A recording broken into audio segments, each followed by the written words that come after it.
اپنے آپ کو برا نہ کہا کرو، اس سے توبہ کر لو۔ کس چیز سے توبہ؟ اپنے آپ کو برا کہنے سے۔ یہ نہ کہا کرو کہ ہم کہاں بخشے جائیں گے۔ 10,000 مرتبہ توبہ کر لو، ہم تو بخشے جانے والے ہیں۔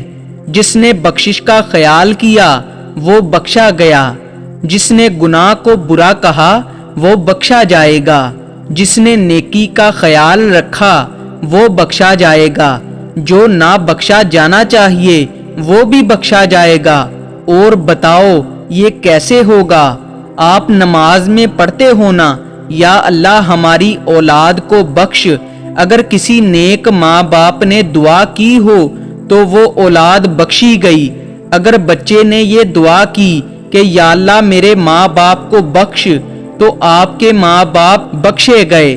پھر یہ دعا کی کہ مسلمانوں کو بخش، تو آپ مسلمان ہیں، آپ بھی بخشے گئے۔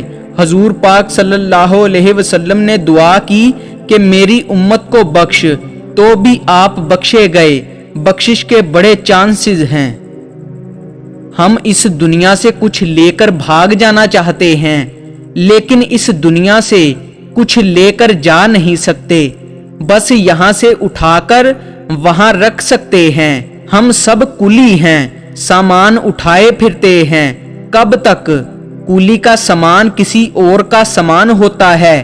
کلی کے نصیب میں صرف وزن ہے، وزن اور صرف وزن، اور یہ وزن قرب ہے۔ اگر انسان میں اپنی کامیابی کا سرور ختم ہو جائے اور انسان کو یاد آ جائے کہ کامیاب ہونے کے لیے اس نے کتنے جھوٹ بولے، تو اسے ضرور توبہ کر لینی چاہیے۔ آپ جو صفت کسی میں سے نکالنا چاہو تو یہ حسد کہلائے گا، اور اپنے آپ میں ڈالنا چاہو تو یہ رشک کہلائے گا۔ اطمینان عام طور پر تنہائی میں اللہ کی یاد میں، خاص طور پر درود شریف میں، اپنے حقوق و فرائض ادا کرنے میں، پیسے کی محبت سے باز رہنے میں، یہاں ٹھہرنے کی خواہش کو ذرا مدھم کرنے میں، اور لوگوں کے ساتھ دھوکہ نہ کرنے کی خواہش میں ہے۔ اللہ پہ راضی رہنا سیکھو، زندگی پر راضی رہنا سیکھو۔ دوسروں کے عمل سے پریشان نہ ہوا کرو، دوسروں کا کام ہی پریشان کرنا ہے۔ جس نے دوسروں کے عمل کو اپنی پریشانی نہ بنایا وہ آدمی کامیاب ہے۔ ہمارا سہارا ہمارے اعمال میں نہیں، اس کی رحمت میں ہے۔ محبت ہی وہ آئینہ ہے جس میں انسان اپنی اصلی شکل، باطنی شکل، حقیقی شکل دیکھتا ہے۔ ہمارے ہاں ایک رواج ہے کہ کہتے ہیں کہ روزہ جو ہے اس سے بیماریاں دور ہو جاتی ہیں، اور اگر بیماریاں دور نہ ہوں تو کیا آپ روزہ چھوڑ دیں گے؟ آپ یہ کہیں کہ بیماریاں دور ہوتی ہیں یا کہ نہیں ہوتی، ہمیں بس اتنا پتا ہے کہ روزہ فرض ہے، اور اللہ چاہتا ہے تو اس سے کوئی فائدہ بھی ہوگا۔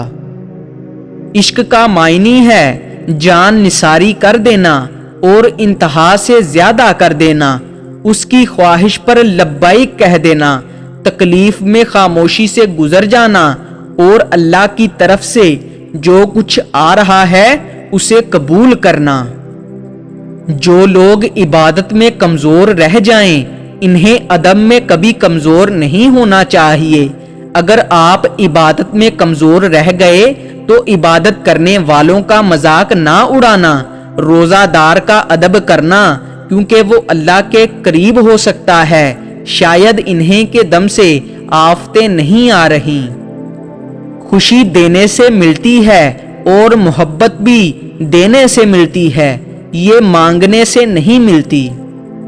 جب انسان خدا سے دور ہو جائے تو سکون انسان سے دور کر دیا جاتا ہے، اور اس کی جگہ اندیشہ اور خوف مسلط کر دیا جاتا ہے۔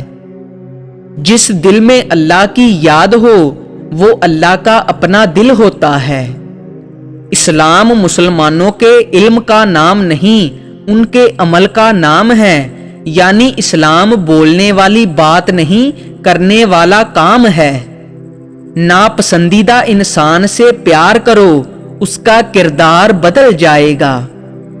آپ اگر کسی غریب کو دیکھو تو اسے لباس کا صدقہ عطا فرماؤ، یعنی وہ لباس جو آپ نے زیب تن کیا ہو تو اس سے آپ کا تن آسان ہو جائے گا، وجود صحت مند ہو جائے گا، تو لباس دینا بھی صدقے کی ایک شکل ہے۔ 4 چیزیں ایسی ہیں جو اللہ اپنے محبوب بندوں کے سوا کسی کو عطا نہیں فرماتا۔ خاموشی، اور یہ پہلی عبادت ہے، توکل، تواضع، دنیا سے کنارہ کشی۔